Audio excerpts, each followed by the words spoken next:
ನಮಸ್ಕಾರ.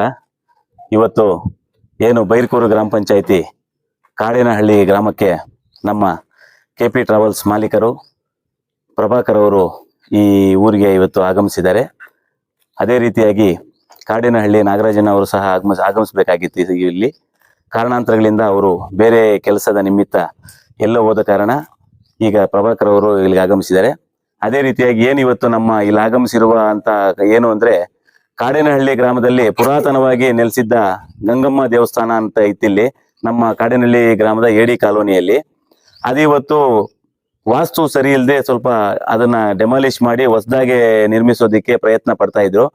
ಆ ಪ್ರಯತ್ನ ಪಟ್ಟಂತ ಇದಕ್ಕೆ ನಮ್ಮ ಒಂದು ಬಾರಿ ನಮ್ಮ ಗ್ರಾಮಕ್ಕೆ ನಮ್ಮ ಮುಳಬಾಗಿಲು ತಾಲೂಕಿನ ಜನಪ್ರಿಯ ಶಾಸಕರಾದ ಸಮೃದ್ಧಿ ಮಂಜಣ್ಣನವರು ಆಗಮಿಸಿದಾಗ ಅವ್ರ ಗಮನಕ್ಕೆ ತಂದಿದ್ವಿ. ಈ ತರ ನಮ್ಮ ದೇವಸ್ಥಾನ ಶಿಥಿಲಾವಸ್ಥೆಗಾಗಿದೆ, ಸ್ವಲ್ಪ ಏನಾದರೂ ಸಹಾಯ ಮಾಡಬೇಕು ಅಂತ ಕೇಳಿದಾಗ ಅವರ ಕೈಗುಣದಿಂದ 1 ಲಕ್ಷ ರೂಪಾಯಿ ಸಹಾಯವನ್ನು ಮಾಡಿದ್ರಿ ದೇವಸ್ಥಾನಕ್ಕೆ. ಆದ್ರೆ ನಾವು ಅನ್ಕೊಂಡಿದ್ದ ಅವತ್ತು 1 ಲಕ್ಷದಲ್ಲಿ ಆಗೋಗುತ್ತೆ ಅಂತ ಅನ್ಕೊಂಡಿದ್ವಿ. ಆದ್ರೆ ಕೆಲವೊಂದೆಲ್ಲ ಪ್ಲಾನಿಂಗ್ ಮಾಡಿಸಿದಾಗ, ಯಾಕಂದ್ರೆ ಏನೇ ಕೆಲಸ ಮಾಡಿದಾಗ ಶಾಶ್ವತವಾಗಿರ್ಬೇಕು. ಸುಮ್ಮನೆ ನಾವು ಹೋಗ್ಬಿಟ್ಟು ಕಾಟಾಚಾರಕ್ಕೆ ಮಾಡಿದ್ವಿ ಬಂದ್ವಿ ಅಂತ ಹೇಳ್ಬಿಟ್ಟು ಹೋದ್ರೆ, ಯಾಕಂದ್ರೆ ದೇವಸ್ಥಾನ ಕಟ್ಟೋದಂದ್ರೆ ಅಷ್ಟು ಈಸಿ ಎಲ್ಲರ ಕೈಯಿಂದ ಕೂಡ ಆಗೋದಿಲ್ಲ. ದೇವಸ್ಥಾನ ಕಟ್ಟೋದಕ್ಕೆ ಅದಕ್ಕೆ ಕಟ್ಟೋದಂತೂ ಕಟ್ತಾ ಇದಾರೆ, ಒಳ್ಳೆ ಚೆನ್ನಾಗಿ ಕಟ್ಲಿ, ಪರ್ಸೆಂಟೇಜ್ ಆಗಿ ಕಟ್ಕೊಳ್ಳಿ ಅಂತ ಹೇಳ್ಬಿಟ್ಟು ಒಂದು ಇಂಜಿನಿಯರ್ನ ಕೇಳಿದಾಗ ಅವರು ಸ್ವಲ್ಪ ಜಾಸ್ತಿನೇ ಹೇಳಿದ್ರು, 1/3 ಹೇಳಿದಾಗ ಆಯ್ತು, ಇನ್ನು ಅದಕ್ಕೆ ಕೈ ಇಟ್ಟಾಗ ನಾವು ಕೆಲಸ ಮಾಡೋದು ನಮ್ ಧರ್ಮ ಆಗಿರುತ್ತೆ. ಆದ್ರಿಂದ ನಾಗರಾಜಣ್ಣ ಅವ್ರ ಹತ್ರ ಚರ್ಚೆ ಮಾಡಿದಾಗ ಅವರು ಏನಿದ್ರು ನಮ್ಮ ಶಾಸಕರು ಏನ್ ಕೊಟ್ಟಿದ್ದಾರೆ ಅನುದಾನ, ಅದ್ರ ಜೊತೆಗೆ ನಾಗರಾಜಣ್ಣ ಪ್ಲಸ್ ಇವತ್ತು ಪ್ರಭಾಕರಣ್ಣ ಅವ್ರು ಏನ್ ಬಂದಿದ್ದಾರೆ ಇಲ್ಲಿ ಇವತ್ತು, ಅವರ ಇಬ್ರು ಸಹ ಈ ಜವಾಬ್ದಾರಿನ ತಗೊಂಡ್ರು.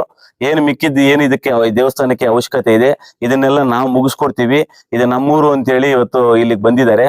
ಅವರು ಈ ಕೆಲಸ ಮಾಡ್ತಾ ಇರೋದಕ್ಕೆ ಅವ್ರಿಗೆ ಈ ದೇವಿ ಗಂಗಮ್ಮ ದೇವಿ ಆಗ್ಲಿ, ನಮ್ಮ ಊರಿನ ಗ್ರಾಮ ದೇವತೆ ಚೌಡೇಶ್ವರಿ ದೇವಿ ಆಗ್ಲಿ, ಇವರಿಗೆ ಒಳ್ಳೇದು ಮಾಡ್ಲಿ.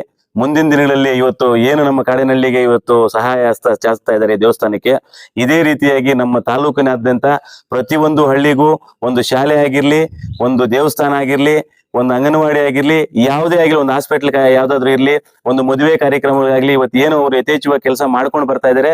ಇದನ್ನ ಇದೇ ತರ ಮುಂದುವರಿಸ್ಕೊಂಡು ಮುಂದಿನ ದಿನಗಳಲ್ಲಿ ಇವ್ರಿಗೆ ಒಳ್ಳೇದಾಗ್ಲಿ ಅಂತ ಹೇಳ್ತಾ ಇದ್ದೀನಿ ನಾನು. ಯಾಕಂದ್ರೆ ಇಂಥ ಕೆಲಸಗಳು ಮಾಡಿರೋರು ಇವತ್ತು ಯಾವುದೋ ಒಂದು ಒಳ್ಳೆ ಸ್ಥಾನ ಸಿಕ್ಕಿದಾಗ ಅವ್ರಿಗೆ ಇನ್ನೂ ಒಂದು ಒಳ್ಳೆ ಕೆಲಸ ಮಾಡೋದಕ್ಕೆ ಅವಕಾಶಗಳು ದೇವರು ಕೊಳ್ಳಿ ಅಂತ ಹೇಳಿ ಇವತ್ತು ನಮ್ಮ ಊರಿಗೆ ಬಂದು 1-2 ಮಾತು ಅವರೂ ಸಹ ಮಾತಾಡ್ಲಿ ಅಂತ ಹೇಳಿ ನಾನು 1-2 ಮಾತಾಡಕ್ಕೆ ಅವಕಾಶ ಕೊಟ್ಟು ಮುಗಿಸ್ತಾ ಇದ್ದೀನಿ ನನ್ನ ಮಾತುಗಳು.